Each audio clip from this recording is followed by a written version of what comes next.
नमस्कार। आज किवडे ग्रामस्थ आणि फुले आंबेडकर विचार मंच यांच्या वतीनं संयुक्तरित्या या ठिकाणी पत्रकार परिषदेचं आयोजन केलेलं आहे।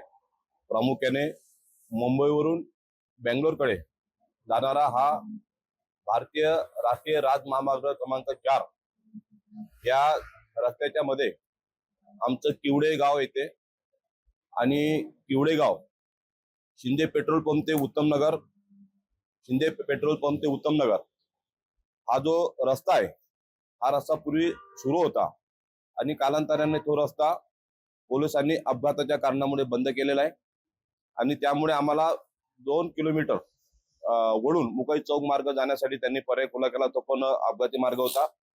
आम्ही सतत या ठिकाणी रस्ता बंद केल्यानंतर 2014 ते 2025 पर्यंत अनेक आंदोलने केले ग्रामस्थांच्या वतीने, किवडे ग्रामस्थांच्या वतीनं अनेक आंदोलन केले।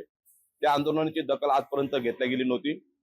अलीकडच्या काळामध्ये त्या आंदोलनाची तीव्रता वाढली आणि एवढी तीव्रता वाढली की आम्ही 2024 ला सर्व बेंगलोरकडे जाणारे, त्यानंतर कर्नाटककडे जाणारे, त्यानंतर गोवाकडे जाणारे हे सगळे राष्ट्रीय राजमहामार्ग हे शिंदे पेट्रोल पंपापासून ह्या ठिकाणी क्रॉस होतात, ते दोन्ही मार्ग आम्ही बंद केले होते आणि आम्ही किवडे ग्रामस्थ त्या ठिकाणी रस्त्यावर अक्षरशः भर उन्हात दुपारी त्या ठिकाणी झोपलो होतो।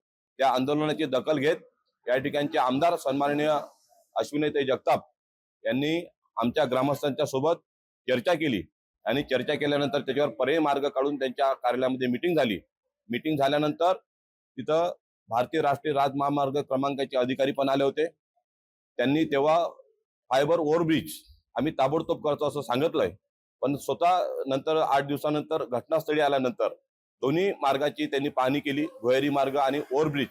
तर ओव्हरब्रिजच्या कामाला सुरुवात झाली होती, पण अचानक त्यांनी ओव्हरब्रिज कॅन्सल करून भुयारी मार्गाचा प्रस्ताव ताबडतोब त्यांनी तयार केला। तो प्रस्ताव त्यांनी सन्माननीय केंद्रीय मंत्री रास्ते नितीनजी गडकरी यांच्याकडे पाठवला आणि त्यांनी त्यांना हिरवा कंदील दिला, मंजुरी दिली। त्यानंतर त्याचा आता टेंडर निघालेला आहे।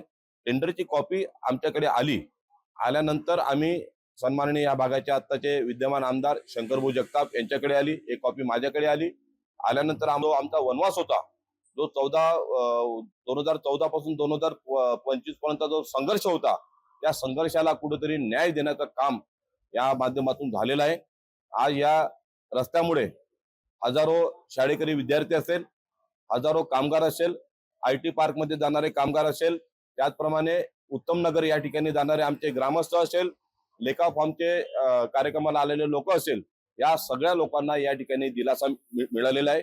मी खऱ्या अर्थानं या भागाचे आमदार तेव्हा हजारो लोकांचं या ठिकाणी जीवदान मिळणार आहे। आजपर्यंत या रस्त्यावर 2023 पर्यंत साधारणतः 150 लोकांचा बळी ऑन रेकॉर्ड देवरुड पोलीस स्टेशनच्या रेकॉर्डला 150 लोकांचा बळी त्या ठिकाणी गेलेला आहे।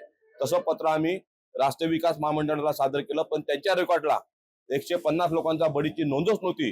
ही फार मोठी दुःखाची गोष्ट आमदार मॅडमने त्या ठिकाणी बोलून दाखवलेली आहे की एवढा लोकांचा अपघात झाला आणि तुमच्या रेकॉर्डला याची नोंदच नाही। तर त्याची दखल घेत या ठिकाणी त्यांनी जो 21,71,48,101 रुपये तर जे टेंडर त्यांनी पास केलेलं आहे, जे इस्टिमेट त्यांनी काढलं, त्यानंतर जे मंजुरी मिळाली, ते खऱ्या अर्थानं आज फार मोठे आमचा आंदोलनकर्त्यांचा किवडे ग्रामस्थांचा विजय आहे आणि ह्या विजयामध्ये सगळेच आम्ही किवडे ग्रामस्थ आंदोलनाच्या माध्यमातून सहभागी आहोत। थोड्याच दिवसामध्ये त्या अंडरपासला सुरुवात।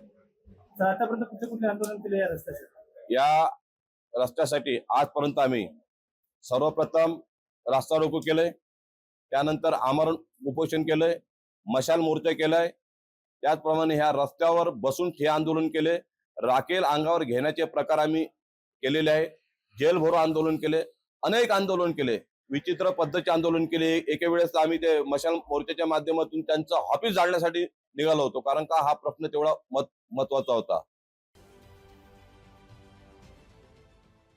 देश विदेशातील प्रत्येक घडामोडींचे लाईव्ह अपडेट मिळवण्यासाठी आता साम टीव्हीच्या सर्व सोशल मीडिया प्लॅटफॉर्मला लाईक, फॉलो आणि सबस्क्राईब करा।